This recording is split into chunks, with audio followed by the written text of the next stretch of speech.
Whoa, hey, we are live. That was like no countdown whatsoever. I know, right? So that's okay. That's the problem when you like don't know how to run your own show. Hi, everybody. It's the Lorien and Robin and Hedy show. So we're back. It's been a month. Has it been a month? I know it doesn't seem like it's been a month, but it's been a crazy month. So we're here to talk about Miss Hedy Pamar, who she's here, and she just recently. Oh, now you can't see her anymore. Well, she'll come up in a minute. Seconds before we started this, she was jumping up like a crazy woman. And I was like, Robin, we need to talk about this because this is the problem, right? And, but she's, I'll get her. Look Here how she big is. she's getting. I know. She's going to be 17 weeks this weekend, 17 weeks old. So she's just over 4 months. And she's about 10, not quite 10 pounds. Look at her. So cute. And 9 of those 10 pounds is sass.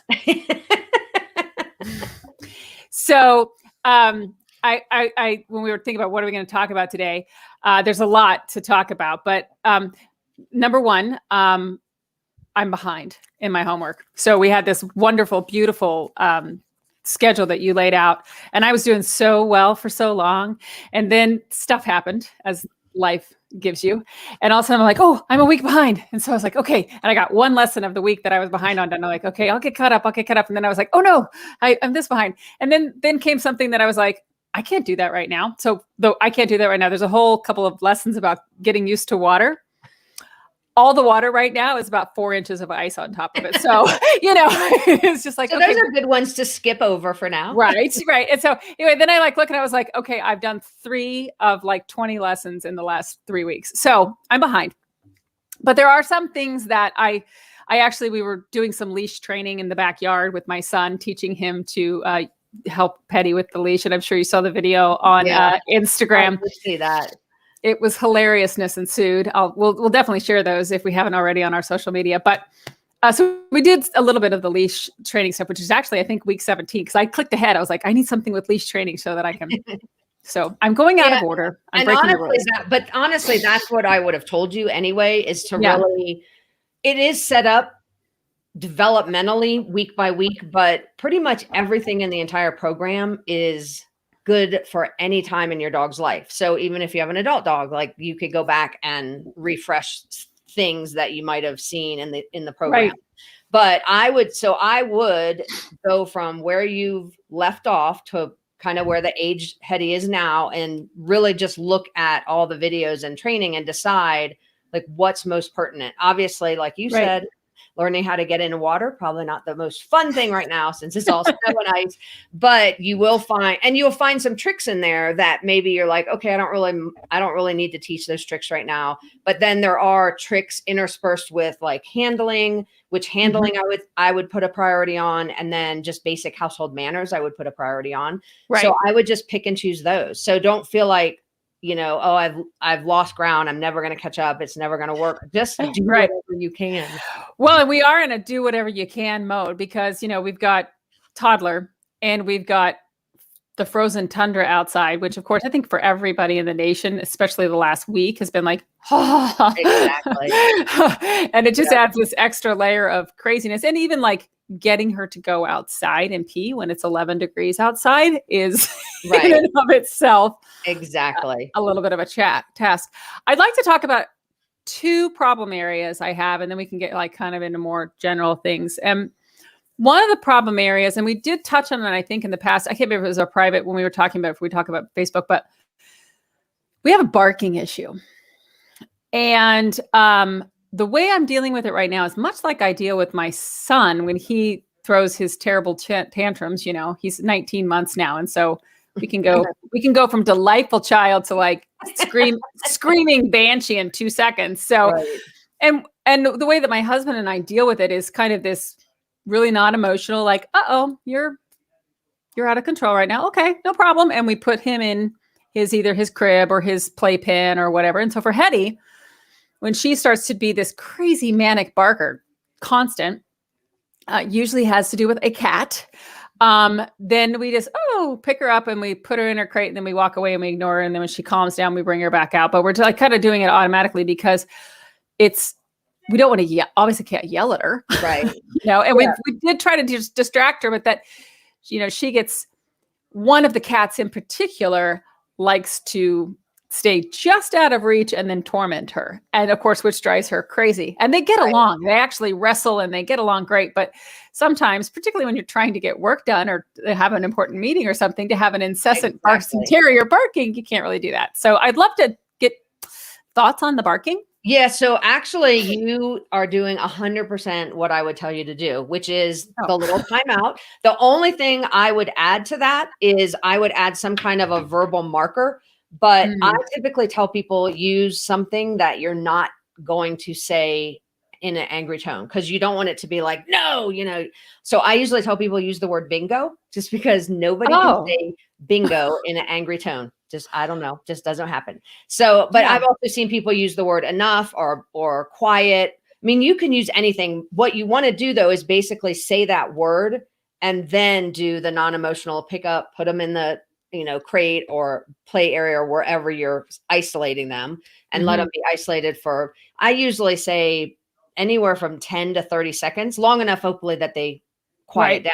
And then when they quiet down, they can come back out. But the advantage to adding that marker word is that ideally that word then becomes the signal that says you need to be quiet now. Or I'm going to go away. Right. Or you're going to, you're actually pairing. It's just like clicker training where you pair a clicker with something positive.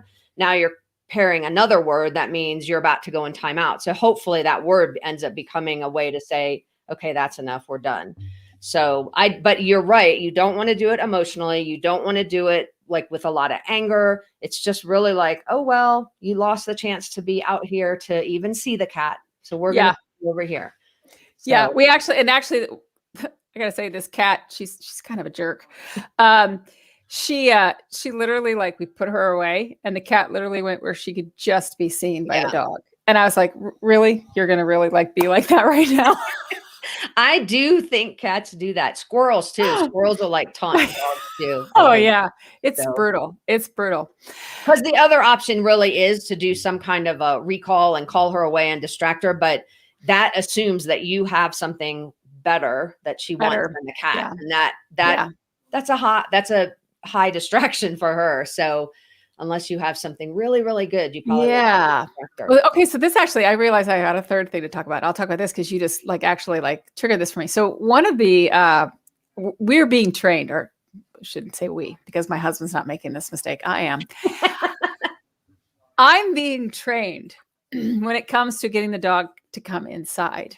We have a very large yard, and many times I will be out there with her, and that's great. And we can do recall. We do a lot of recall games. She's great with recall out in the yard and playing everything. We're really doing well with that. And we've done a lot of the games that you have in your thing have been terrific for that. The problem is that when it's super crazy cold outside and it's snowing its rear end off, which it's been seemingly doing for weeks now, but for at least the last 8 or 9 days, we've had snow pretty much every day. Honestly, I don't want to go outside. So I let her out the door and she goes and does her business and whatever. And at first she was playing out there and things like that. So I made a huge mistake and I pulled the bag of treats out and I rattled the bag of treats. And then of course I tailed it back in and we're like, great. And so a couple of times, she wasn't coming in. And so I rattled the bag of treats again and she's coming in. Well, now she stands way at the back of the yard and watches. and it's treats, I'm not coming in, Mom, until the treats are there. And so my husband's like, wow, she's got you trained. Exactly. And so this morning it was 14 degrees outside and I actually had some time that I could leave her little butt out there. And so I was like, oh, okay, 2 can play at this game. Have fun out there. And I walked away from the door. Now I was standing where I could see her, but she didn't know I wasn't. I thought to watch her going, kind of a thing. And finally she came back to the door and I let her in and I'm like, oh, I love you, love you, love you. And she's like, where's the treat?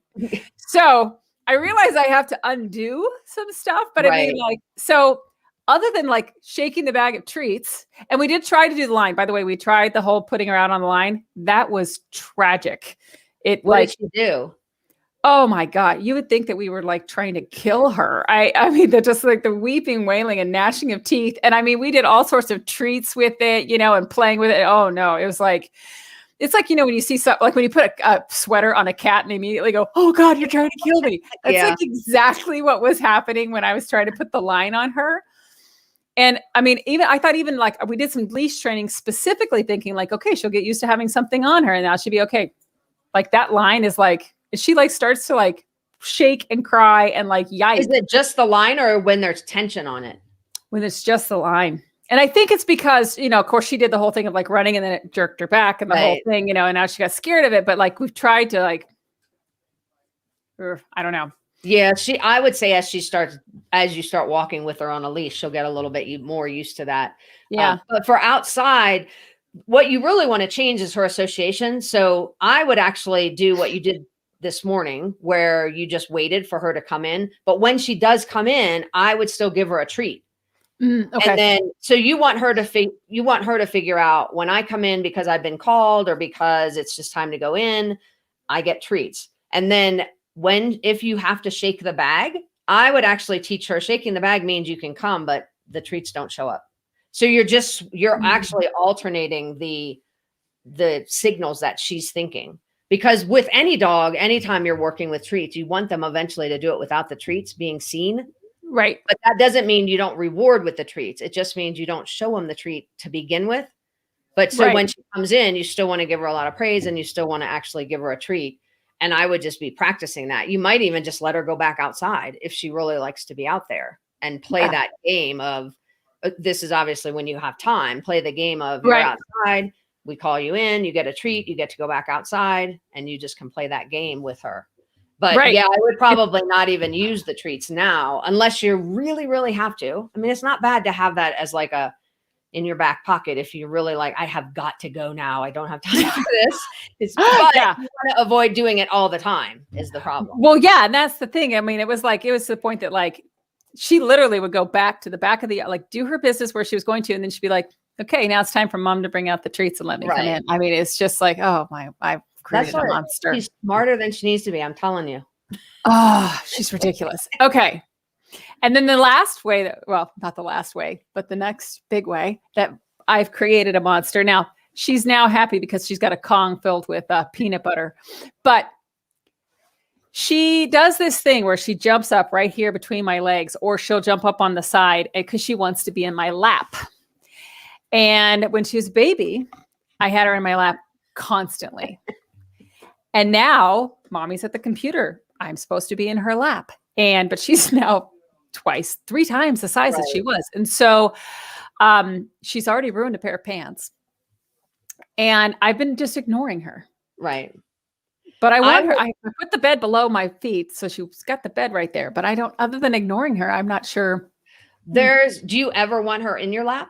Yes, of course. I love having her in my lap, but I just can't have her constantly in my lap. Because I mean, come on, doing my work is just like, it's kind of hard to type. Slows down your typing.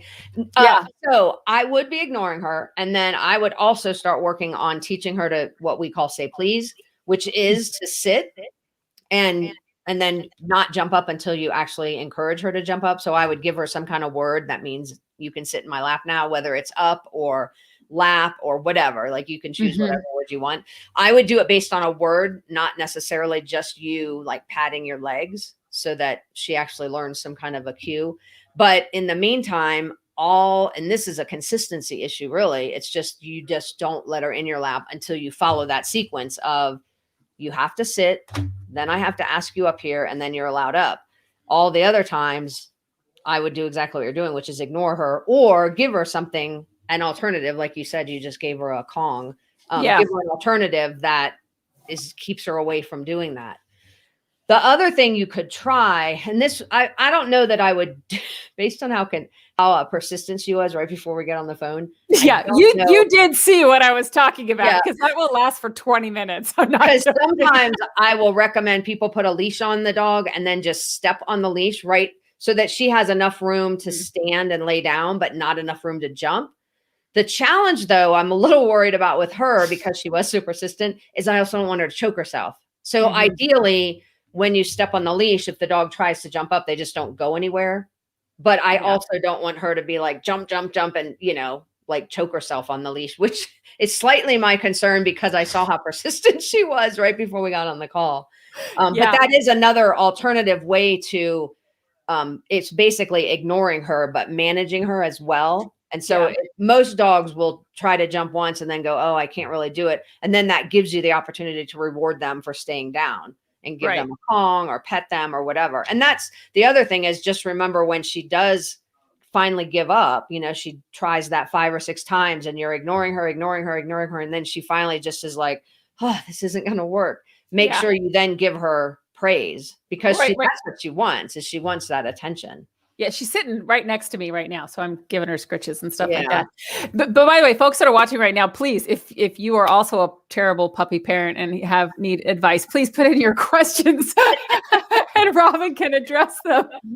I think you're 100% like every other pet parent, though. Honestly, I mean, things that we just don't realize, and that it's really identifying why is this behavior happening, and a lot of times it's because we accidentally are rewarding it, and then you're like, oh.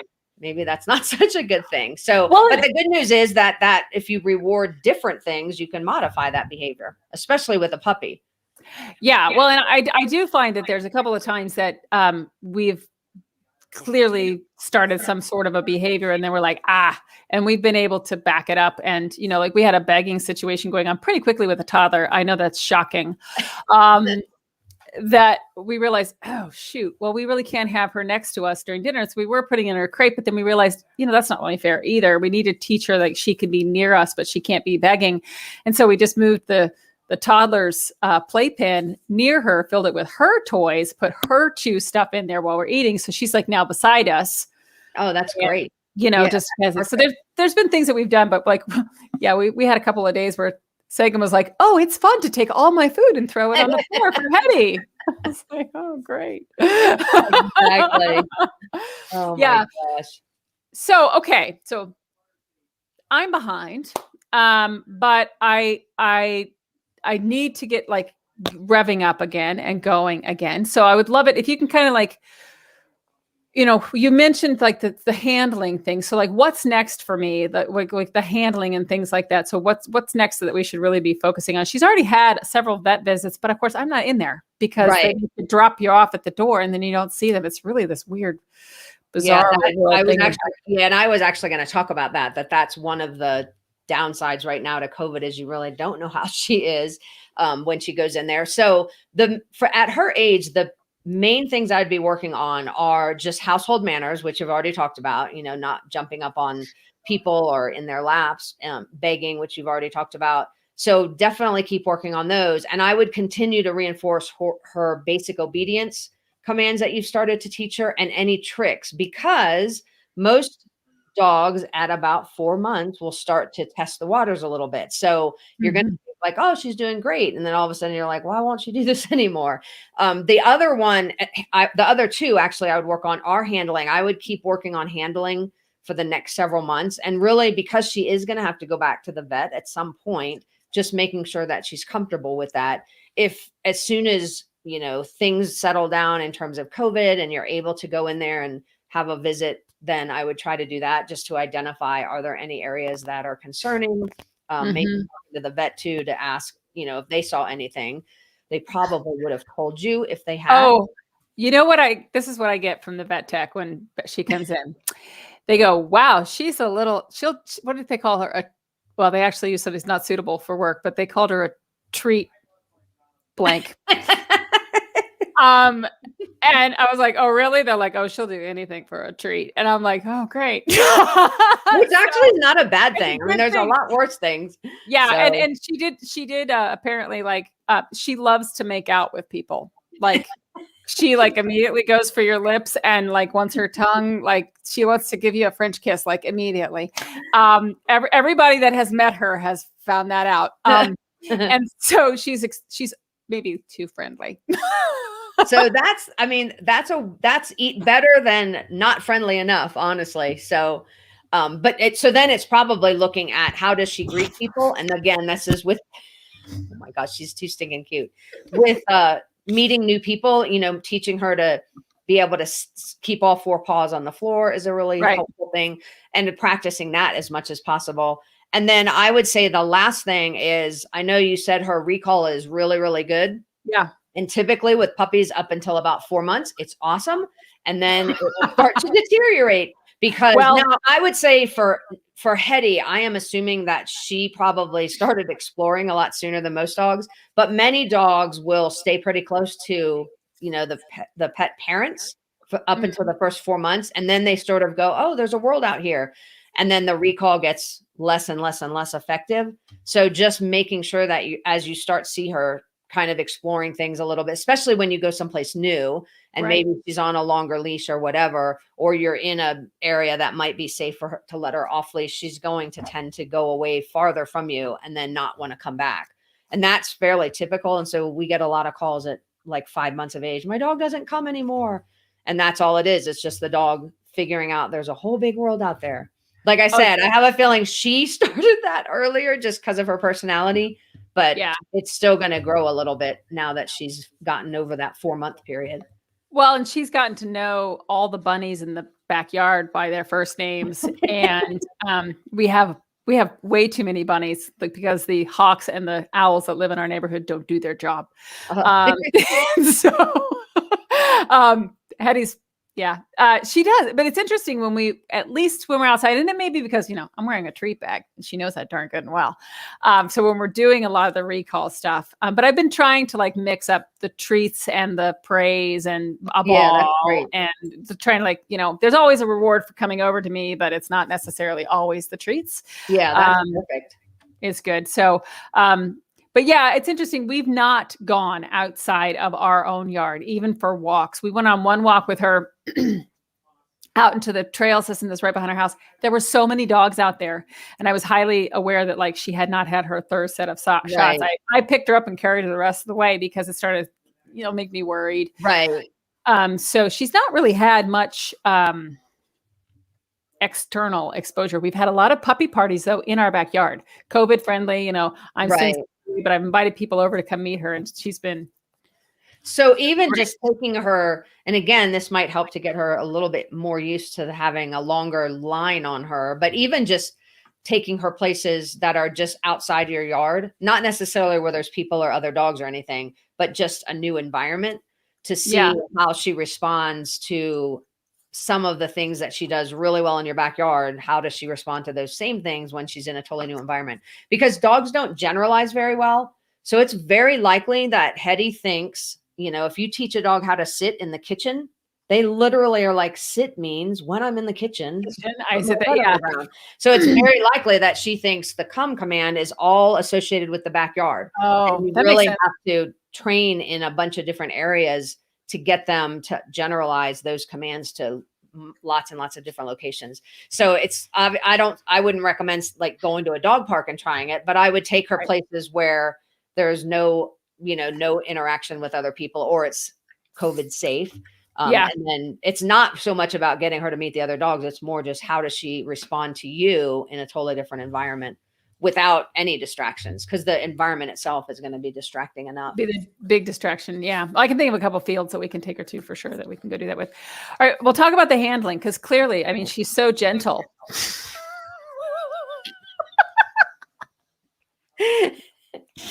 She's like, don't talk about me, Mom. That's what she's saying.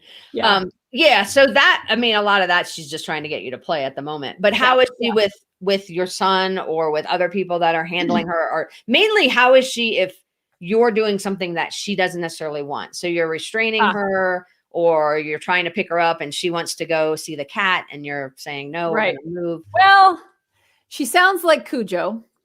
It's like the, kind of thing when you pick her up. But she's gotten really good with it. She mouths. She's very soft mouth. And even when she's playing with my son, like I think we had a couple of tiny little, nips from playing too hard a couple of weeks ago. But like even now, like they play tug of war and they do all this stuff. And we've worked very hard with him to not lay down on the ground and to not, because he goes like this. And then of course that drives her crazy. Right. So he knows that when she's over next to him, he has to stand up, and he's actually started saying up, because he knows he needs to be standing up. Yeah. So they're doing well. I will say that he is the only person that responds to her when she jumps up. Everybody else that comes in and out of our lives knows as soon as she jumps up, they turn away and then she sits. And she's very good about that. She knows that when she's not going to get any attention, except for mommy when mommy's at her chair. But when we're standing up, she's not going to get attention unless she sits.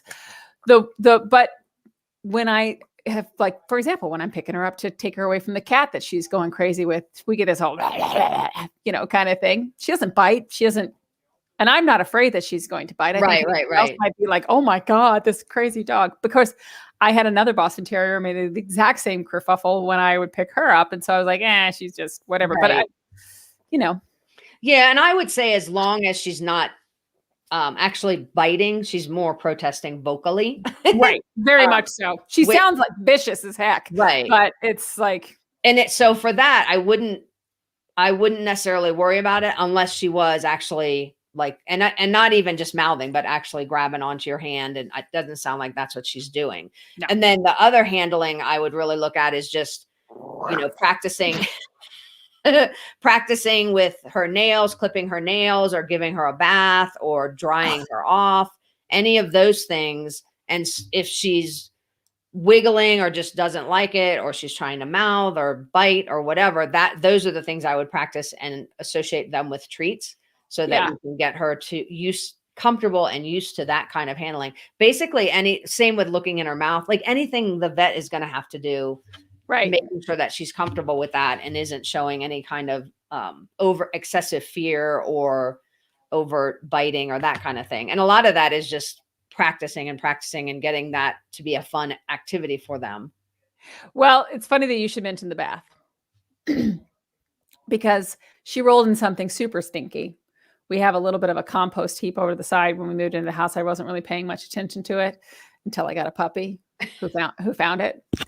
And after she rolled in compost, I was like, oh, okay. And so she had to get a bath, and I had not yet watched you have 3 or 4 videos about giving the dog a bath. I did not watch any of those before we gave her the bath. And let's just say that the first bath was a little bit of a show. And, but now I literally, that's one of the things I jumped to. I was like, okay, there had to be something about bath in there because that was like, and then I watched it. I was like, oh yeah, I totally did it wrong. So can you give some advice for people about how they should approach those bath times with puppies? So typically I would expose the dog before they're stinky and smelly, when they don't really need a bath, to the things that are going to happen in a bath. So I usually will take a puppy, and I don't know if you bathe them in your bathtub or if you did it like she's small enough. We did it in the sink. We did. I was going to say she's probably small enough you could do it in a sink or a deep sink or whatever. But getting them into that spot and no water, no nothing. You're just basically picking them up and putting them into that area, giving them treats. It's a lot of fun. You can maybe get them to sit, whatever, and just practicing that. So I practice that a lot just to get the dog used to being picked up and put someplace unusual. And then I would add, this is all like different types of training sessions. I wouldn't do this all at once, but then I would do another session where I put them in there and just turn the water on near them, but not necessarily getting them wet. And I would also practice drying them off. So just, even though they're not wet, just taking a towel and drying them off. And again, making everything just fun and comfortable for the dog. And in those situations, I even let the dog go away. Like if I'm drying the dog and they're like, oh, this is freaking me out, and they walk away, I just let them go. And then I'll call them back, do it again, give them treats. And then you build up to where you're actually getting them wet, so that now there's only like one thing at a time, kind of that they're getting used to. Yeah, no, that's not how we did it at all. Well, I know honestly, a lot of people don't, because they don't think about it until it's right. Like, you have to give them a bath. Right. Yeah. Like, but the dog couldn't go any further than the sink until she got a bath because it was so putrid. So you can still back up and do all of that same stuff. She may fight it a little bit more now because she'll be like, oh, I remember what happened last time here, but that's okay. You can still get her in there and make that a positive. The good thing about the fact that she's a puppy is she hasn't had so many experiences that she's like, okay, never am I going to do this. So, right. So, and even changing her location, like doing it in a different sink, could help too. Most likely you're probably going to do it in the kitchen sink, but yeah. Well, actually, so she actually was, we did this too. This was probably ill-advised, but it worked out okay. But I'm sure it was ill-advised. My son was in the bathtub And I had just gotten a bunch of bath toys for Christmas. And so he's playing through all these. And she was like, oh, there's squeaky toys in the bathtub. That looks like a lot of fun. So she's like up there on the thing and looking in. And so, of course, we're like, you want to join? You know? Did she go in there? She did. She stood there like, what just happened? You know? But then Sagan started splashing and she started kind of like, you know, going after the splashes. I won't say that she loved it, but she wasn't freaked out like she was when I gave her the bath in the. Actually, that's not I mean, except for the obvious, like she can scratch her son and all that. Right. Yeah. It's actually not a bad idea though, especially since she was the one showing interest, you know? Yeah. Of course, you could end up with her in the bathtub every time your son takes a bath with one, but no. And actually, we now lock her out of the bathroom because it's a little bit distracting. Because then it's all about let's get the dog in here with me. But, yeah, you know. Exactly. But yeah. All right. Cool. So essentially, I need to, you know, get back on track and get those things done that I can, but I'm not totally failing as a puppy parent. Exactly. No, you're not totally failing. Hey, you and the dog and the child and your husband are all still alive. So that's right. That's all good. And it is, it's hard to do everything 100%, but no, you're definitely not failing as a pet parent. So just pick those things that make sense to you and start working on those and you'll start catching up. Fantastic. Well, thank you so much, Robin. You're welcome. Hedy appreciates all the help that she's getting. And I forgot to mention, everybody needs to know this. Do you know that today is National Boston Terrier Day? I mean, and we didn't even know that when we planned this. No, we didn't. It just like goes happenstance. So happy National Boston Terrier Day. As we like to say in this house, Boston Terriers are wicked smart. And so they deserve to be celebrated. All right. Well, the sassy girl and I wish everybody having a happy weekend. Great time. See? And until then, we'll see everybody next month. We meet the third Friday of every month to talk with Robin about dog training. Thanks, everyone. Bye, everyone. I'm being all cute.